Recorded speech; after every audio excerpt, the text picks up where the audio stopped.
So the Pentagon in Yemen and suggested that more U.S. troops will be deployed in the weeks to come. This was reported. I saw this antiwar.com, which was then picked up by mintpress.com on August 7th. So this is obviously, it's disconcerting. But it's not. Are we surprised? So this is the illegal proxy war that now has just become more of America just actually just not just drone striking, but sending American men and women into a country that is one of the poorest countries on the planet, that is facing severe starvation, and it is a human rights crisis that we have helped push. We've helped create with our good friends, the Saudis. So I'll just read you the basic facts on this because there's not a lot of information that I've been able to find outside of this, but I'm sure more will be coming out. So last week's U.S.-backed raid against what was described as an al-Qaeda position within Yemen's Shabwa province, in which officials claim to have inflicted heavy casualties, appears to have actually marked the beginning of a much larger military campaign in the province. Oh, God, heavy. This is like the Vietnam War, where we just hear the body count, and then you find out later that half of it was just... Sometimes they'd lie about the body count, but even if they did, what did it do? We killed 1 million people in Vietnam. 1 million. We lost about 58,000 people. They lost 1 million, and we still lost. Right? So this never-ending war, and we're killing the bad guys. No, we're not. No, we're not. We're bombing poor people. We're ruining people's lives. America's like an alcoholic, and let's say America used to be nice and sweet. You ever date someone that's an alcoholic, and at first you didn't know it at first, and they're nice and sweet and everything's awesome, and then all of a sudden they start becoming a fucking train wreck and they blame you for everything? That's what America is, an alcoholic drug addict, only with a massive army, with a giant gun that blows everything up and says we had to for safety. And this is also what fascism looks like.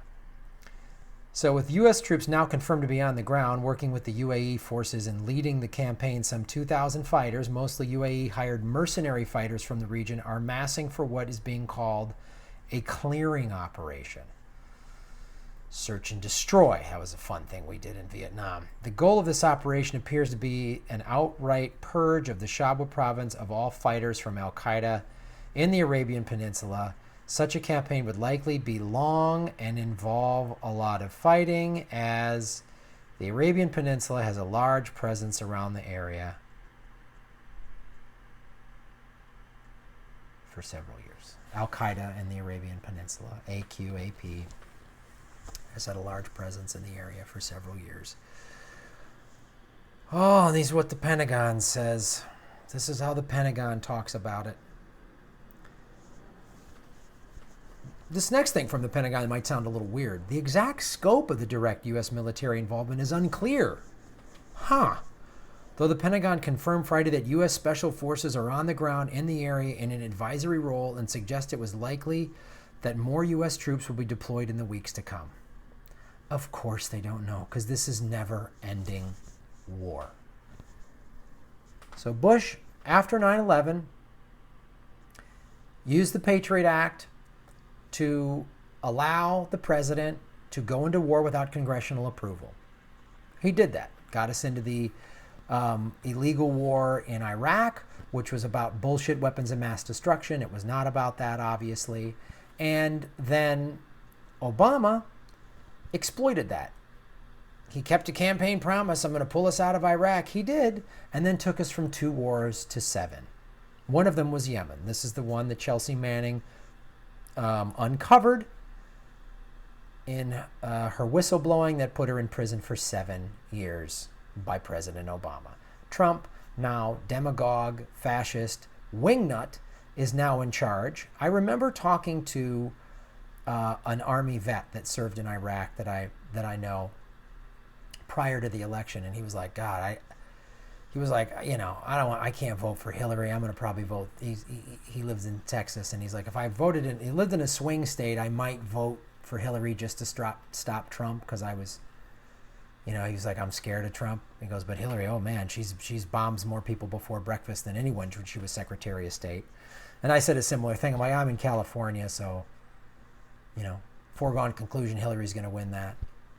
But he said, I'm terrified at the thought of Trump in charge of our military. We kind of laughed because at the time we thought, oh, Hillary's definitely going to win. Here he is. And now there's the Pentagon. They don't even have to play games anymore. They didn't have to play games anymore. An advisory role. These are just all the buzzwords for just never-ending war. Exact scope is unclear of direct military involvement and special forces on the ground in an advisory role. Okay, special forces is advising. We might have to deploy more. Boy, Al-Qaeda keeps getting worse and worse. Guys, so this is we'll be tracking this. I've talked about Yemen a lot. I'm sure this will get demonetized. So do me a favor, let the video, if there is one, let it play all the way through. If it gets demonetized, go to the Patreon page, patreon.com/Graham Elwood. The link to my Patreon's below. Because if I put Yemen in the title, I'm gonna have to, they're gonna demonetize it. I'm gonna have to, yay men or something. Or maybe I'll do that. I'll call it Yay Men, YAY, and then MEN to.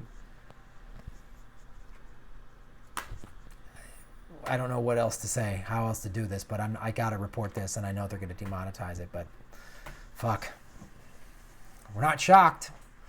This is what happens when the liberal elites buckle to the corporate state, and there is no press, there is no institutional resistance, because it's all been subverted and bought out, and we are in a state of hyper masculinity and hyper militarization, and there's no media questioning this. There's no nothing. You think Rachel Maddow is going to what do we do? Wow, this Yemen war has gone on too long enough. Obama shouldn't have done it. You think she's not going to say that? Chris Matthews isn't going to say that. Wolf Blitzer. None of these people are going to say that.